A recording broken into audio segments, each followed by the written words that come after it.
사무엘상 12장 1절에서 15절 우리 함께 한 목소리로 봉독하겠습니다. 사무엘이 온 이스라엘에게 이르되 보라 너희가 내게 한 말을 내가 다 듣고 너희 위에 왕을 세웠더니 이제 왕이 너희 앞에 출입하느니라. 보라 나는 늙어 머리가 희어졌고 내 아들들도 너희와 함께 있느니라. 내가 어려서부터 오늘까지 너희 앞에 출입하였거니와 내가 여기 있나니 여호와의 앞과 그의 기름 부음을 받은 자 앞에서 내게 대하여 증언하라. 내가 누구의 소를 빼앗았느냐? 누구의 나귀를 빼앗았느냐? 누구를 속였느냐? 누구를 압제하였느냐? 내 눈을 흐리게 하는 뇌물을 누구의 손에서 받았느냐? 그리하였으면 내가 그것을 너희에게 갚으리라 하니 그들이 이르되 당신이 우리를 속이지 아니하였고 압제하지 아니하였고 누구의 손에서든지 아무것도 빼앗은 것이 없나이다 하니라. 사무엘이 백성에게 이르되 너희가 내 손에서 아무것도 찾아낸 것이 없음을 여호와께서 너희에게 대하여 증언하시며 그의 기름 부음을 받은 자도 오늘 증언하느니라 하니 그들이 이르되 그가 증언하시나이다 하니라. 사무엘이 백성에게 이르되 모세와 아론을 세우시며 너희 조상들을 애굽 땅에서 인도하여 내시니는 여호와시니 그런즉 가만히 서 있으라. 여호와께서 너희와 너희 조상들에게 행하신 모든 공의로운 일에 대하여 내가 여호와 앞에서 너희와 담론하리라. 야곱이 애굽에 들어간 후 너희 조상들이 여호와께 부르짖음에 여호와께서 모세와 아론을 보내사 그 두 사람으로 너희 조상들을 애굽에서 인도해내어 이곳에 살게 하셨으나 그들이 그들의 하나님 여호와를 잊은지라. 여호와께서 그들을 하솔 군사령관 시스라의 손과 블레셋 사람들의 손과 모압 왕의 손에 넘기셨더니 그들이 저희를 치매 백성이 여호와께 부르짖어 이르되 우리가 여호와를 버리고 바알들과 아스타롯을 섬김으로 범죄하였나이다.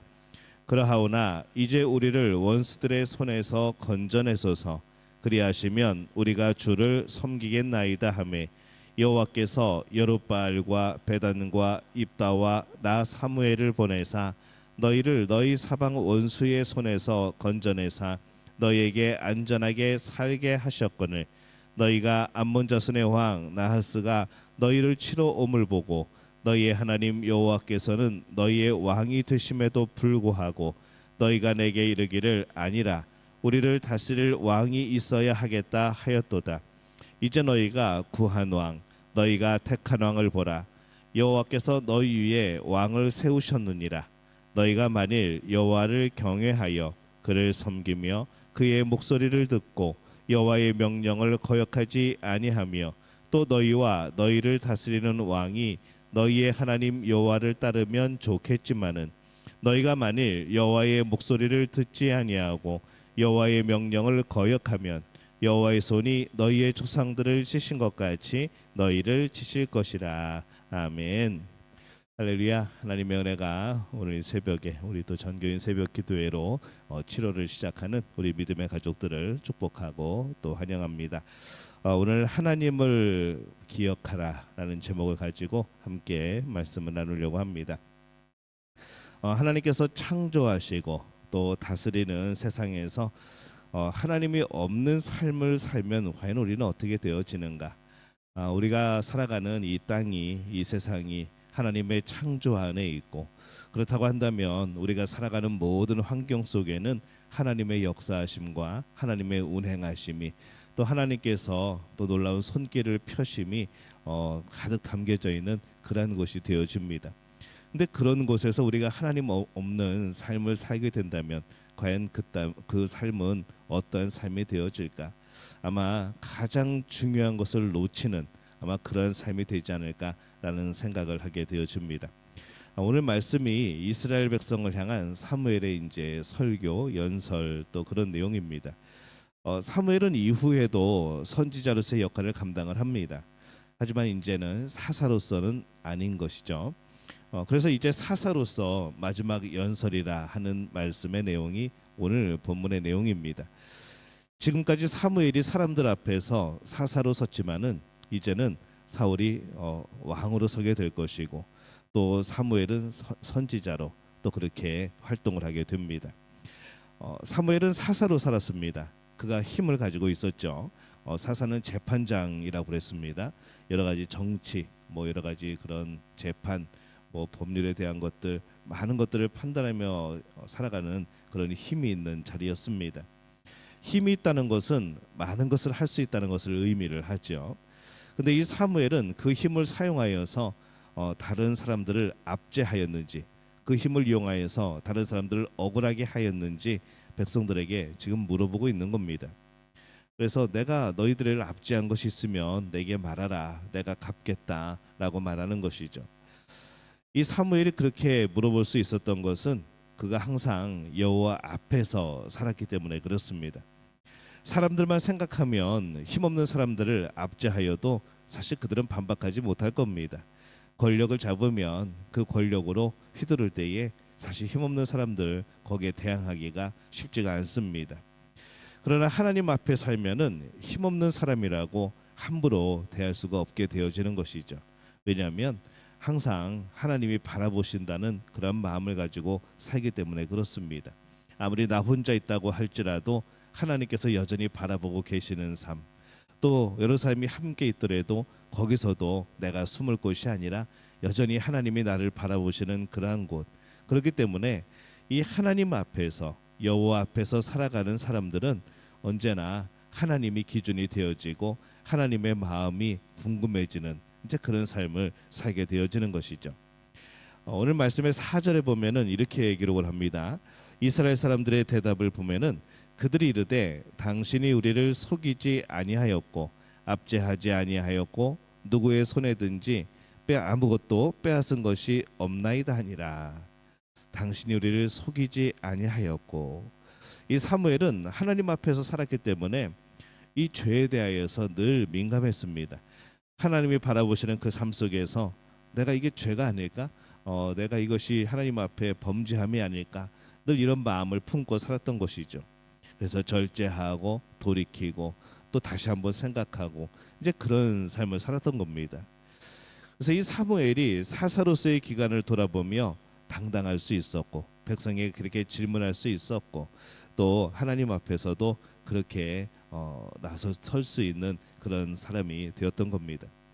그래서 우리도 하나님 앞에서 살아야 합니다. 이 하나님이 보이지 않습니다. 그래서 하나님 앞에서 살기가 우리는 참 쉽지 않죠.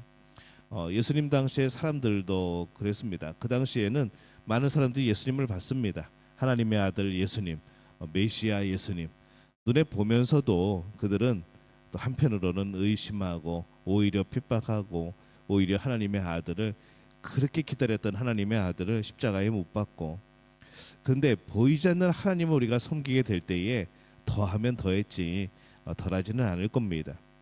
그래서 우리가 하나님 앞에서 살아간다고 하는 것을 우리가 체험하기가 참 쉽지가 않은 것이죠. 근데 우리가 이것을, 모든 것을 극복하는 방법이 하나가 있는데 믿음으로 바라보는 겁니다.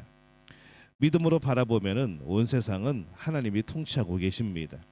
믿음으로 바라보면은 하나님의 창조가 경험되어지는 것이죠. 온 세상 모든 것이 하나님께서 주관하시는 것이 되어지고, 그렇다면은 어느 것 하나, 어느 곳 하나, 어느 시간대에 하나님의 영광이 없는 것이 없는, 하나님의 영광으로 가득 채워진 그런 세상을 우리가 살아가는 것이 되어지는 것이죠. 그러면 우리는 담대해집니다. 그러면 우리는 절제하게 되어지죠. 그렇게 되면 우리는 하나님께 구하게 되어집니다. 하지만 우리 눈에 보이지 않는다고 믿음의 눈을 뜨지 않고 그냥 눈 감고 살아간다면은 우리는 하나님 없는 세상을 살아가게 되어지는 겁니다. 하나님의 영광으로, 하나님의 섭리하심으로 가득한 세상을 살아가면서 하나님을 바라보지 못하는 것은 그 마음이 하나님을 향하지 않기 때문이겠죠. 우리의 타락한 마음은 하나님을 향하지 않고 자꾸 눈에 보이는 것을 기준을 삼고 자꾸 눈에 보이는 것을 따라가게 되어집니다. 근데 오늘 사무엘은 그렇지 않았다는 겁니다. 사무엘은 하나님을 바라보았습니다. 늘 하나님 앞에서 살아갑니다. 우리 눈에 보이는 모든 것에 하나님의 역사가 있고 예비하심이 있고 섭리하심이 있습니다. 그래서 우리가 살아가는 모든 환경이 그냥 우리만 동떨어 살아가는 그런 환경이 아니라는 것이죠.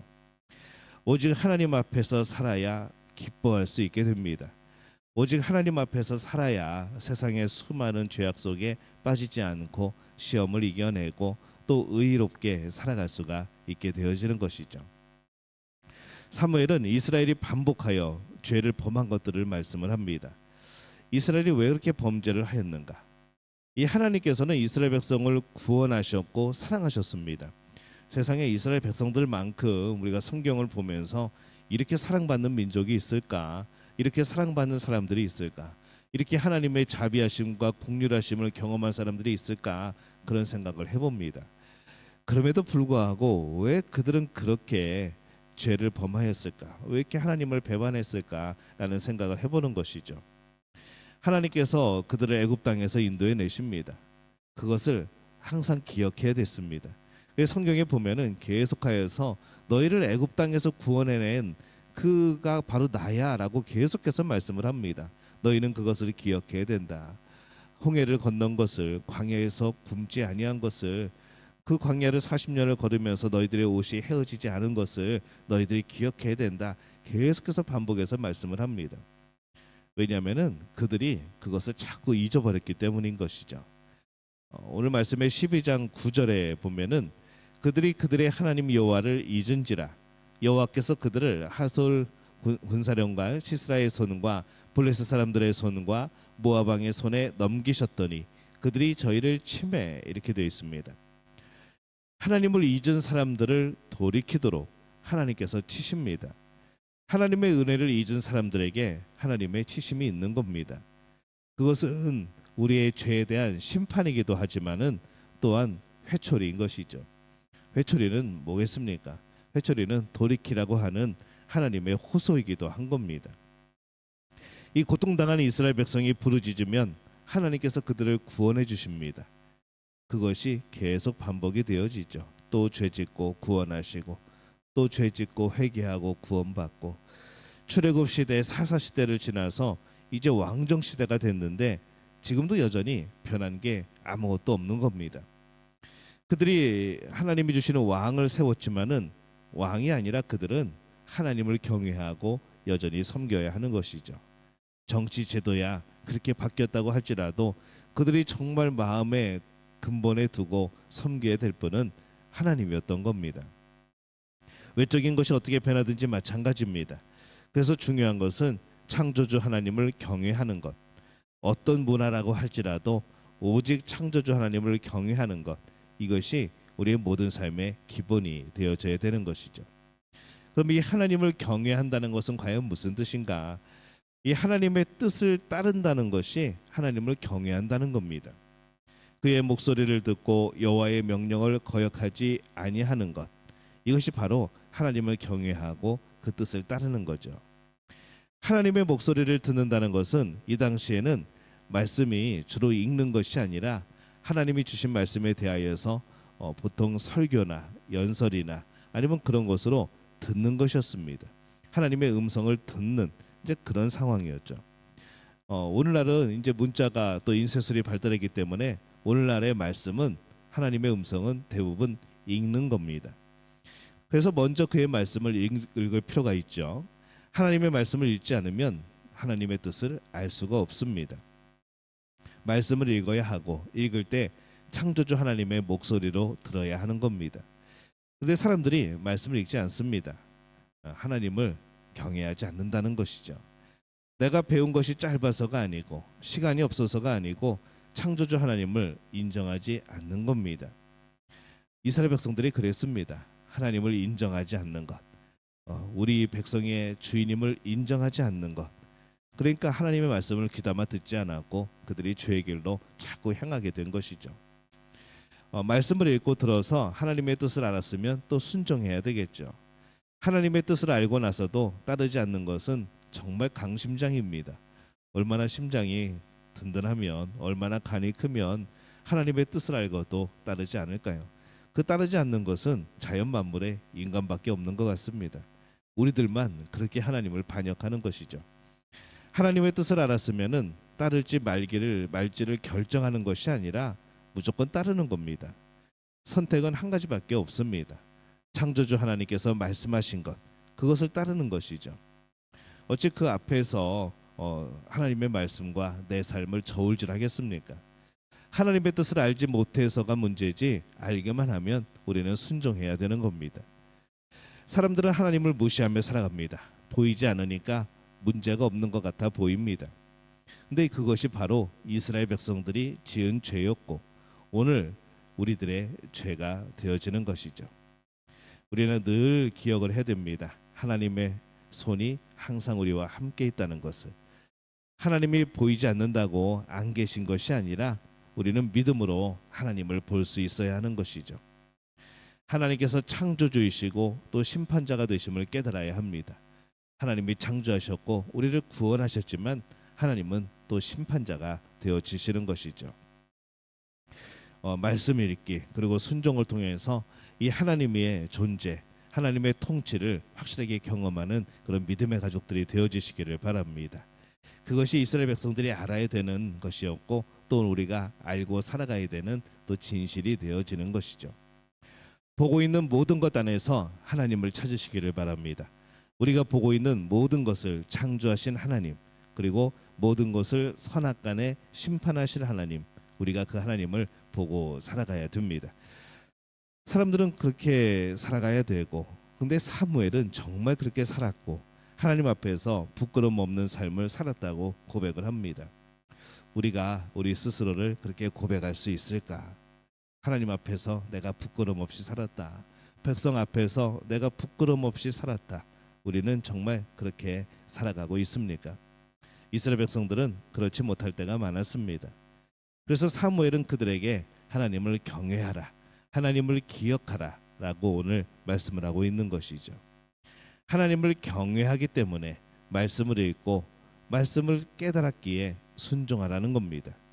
모든 것 안에 있는 나의 삶의 모든 것에 녹아있는 하나님의 손길, 그것을 이해하고 그 뜻을 따라 살기 위해서 우리는 그런 삶에 노력하고 도전해야 하는 것이죠. 여러분 삶에서 하나님을 발견하시기를 바랍니다. 작은 삶의 한 조각이라도 그 안에 담겨진 하나님의 손길과 역사하심을 오늘 발견하시기를 바랍니다. 잘 보이지 않을 때도 있을 겁니다. 그러나 포기하지 말고 분명히 하나님의 뜻이 있음을 발견하고 또 말씀 가운데 또 하나님의 뜻과 그 마음을 알고 또 그 말씀의 뜻을 알았으면은 순종하고 그렇게 살아가는 것이 이 땅에서 정말 담대하게 이 땅에서 정말 기뻐함으로 살아가는 우리의 복이 되어질 줄로 믿습니다.